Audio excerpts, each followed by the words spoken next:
Good morning, good evening, good afternoon, wherever you are, whenever you are. Hello, thank you for watching my videos. It's Mike. It's Sunday, September 19th, 2010. And a few stories that caught my eye this week. Of course, the big one was the news came out on Thursday. Census Bureau reports poverty in America rose in 2009. Big surprise there. Not. Now they did say that the median income didn't change substantially. Poverty, however, increased. It's the highest as a percentage rate since 1994, but was 8 percentage points lower than the poverty rate in 1959, when poverty estimates first became available. So basically, the last time it was around the level they're currently stating it as. 11.1%, was somewhere back in the early 60s. And poverty was declining quite nicely, now it's starting to go back up. Welcome to the 21st century, America. Now, one of the things that wasn't really highlighted in the news, besides the fact that, basically 1 in 7 people are living in poverty, is the amount of child poverty. So I went off and found the original source. Everything I'm mentioning is linked below, in the description box below, not below, but below. You know what I mean. Between 2008 and 2009, the poverty rate increased for children under the age of 18, from 19% to 20.7%. So effectively, 21% of all the children under 18 in the United States live in poverty.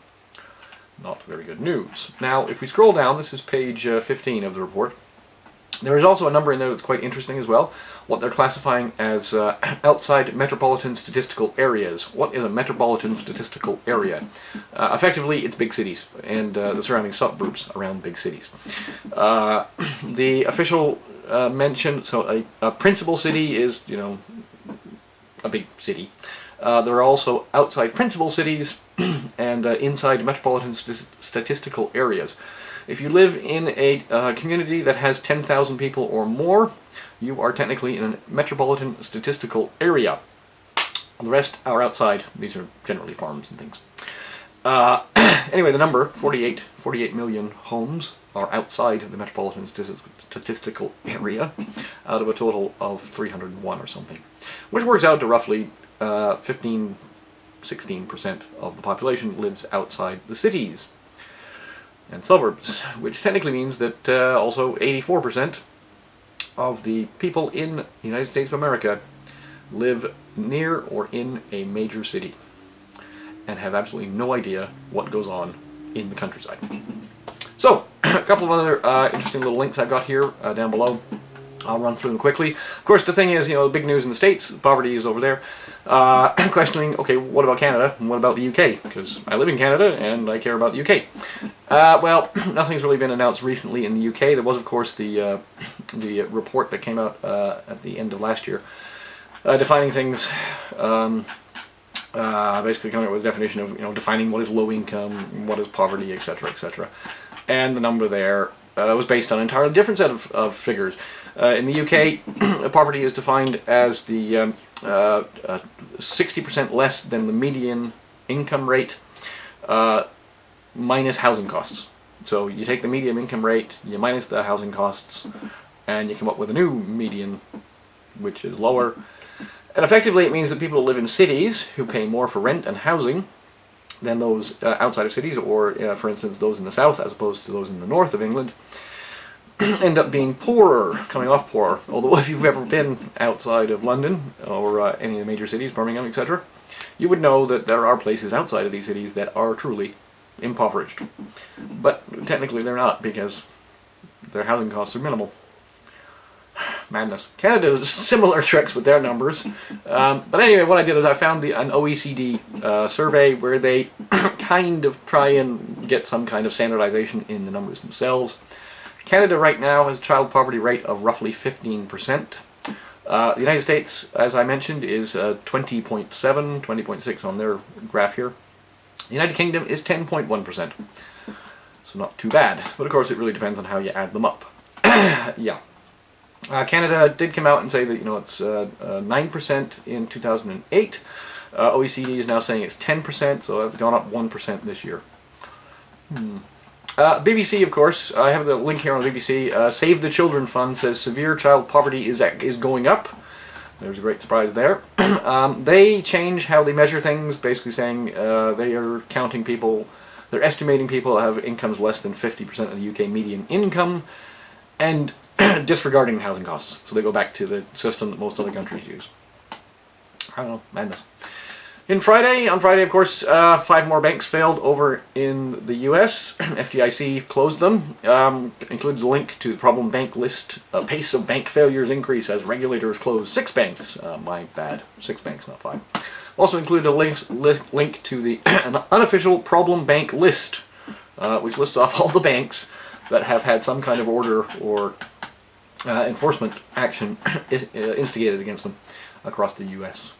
Not good. Over in the UK, new fears over bank breakups. Government inquiry is about to announce next week that they're looking into breaking up some of the big banks in England. That should do some funny things to stock prices. Ireland's finance minister quashes IMF bailout story. Brian Lenihan moved to calm markets with a rebuttal of a report that Ireland is perilously close to a debt crisis. Yeah. Something along the lines of... what he said was that we're not going to the IMF tomorrow. That's true. It was, he said it on Friday, and going to the IMF on a Saturday is probably not a good thing because the offices are closed. But who knows? Maybe Monday, Tuesday, or Wednesday.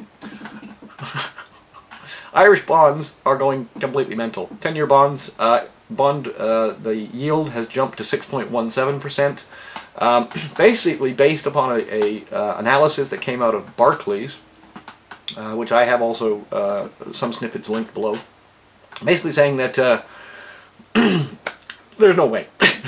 There's no way with the projected growth rates they're going to get out of this anytime soon, and even in, you know, what they're calling benign, the benign macroeconomic outlook, it's going to take some time to get their fiscal debt down, a considerable length of time.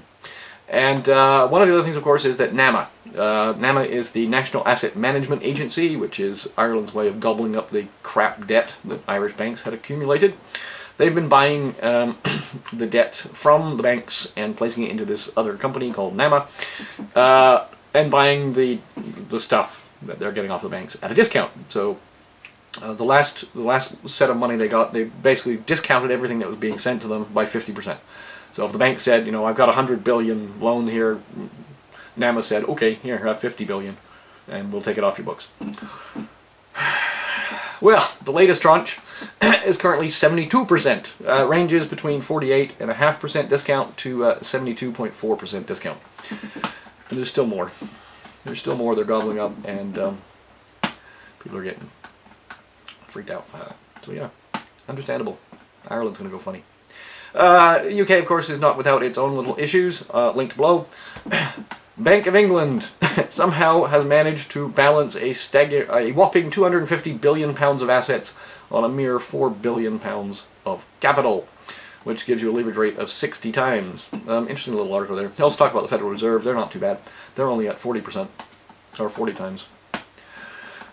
Big news in Canada, Potash. Potash bid. Sinochem, which is the Chinese chemical manufacturing company, was attempting to buy Potash, Potash Corporation of Saskatchewan.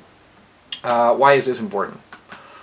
Anyone know what potash is for? Because I didn't, and I'm fairly well-rounded on things. But I went and looked it up, and of course, it's for fertilizer. Potash Corporation of Saskatchewan is the world's largest producer of fertilizer. Article here, major world banks support BHP bid for potash. BHP, Billington, is an Australian company and also has some stuff in the UK. I wouldn't count on it going through. I've linked an article down below. Canada has the largest reserve in the world of potash, something in the order of 11 billion tons of potash sitting under Saskatchewan. Now, most of the world's fertilizers are made using potash. So, the Premier of Saskatchewan has come out and basically said, Brad Wall, Premier of Saskatchewan, have come out and said, don't worry, potash belongs to the people. Even if the company gets sold, we've still got the rights on the money. And we can always revoke their license to dig.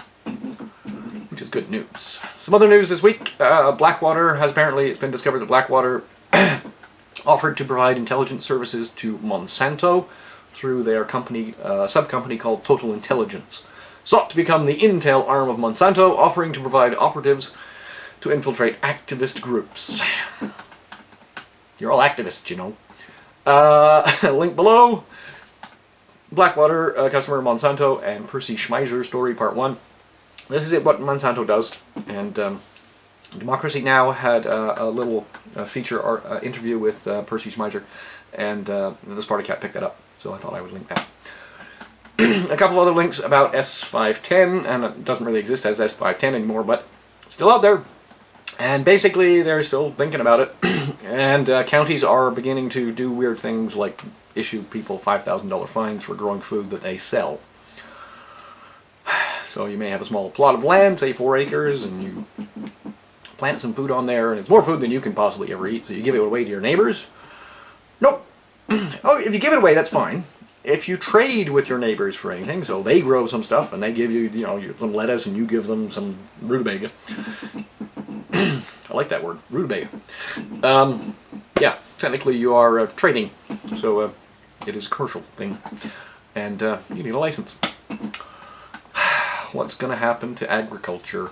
Now, the funniest thing is, I was speaking with an American friend of mine working at work, and he told me about this study, and I couldn't believe him, so I went and found it.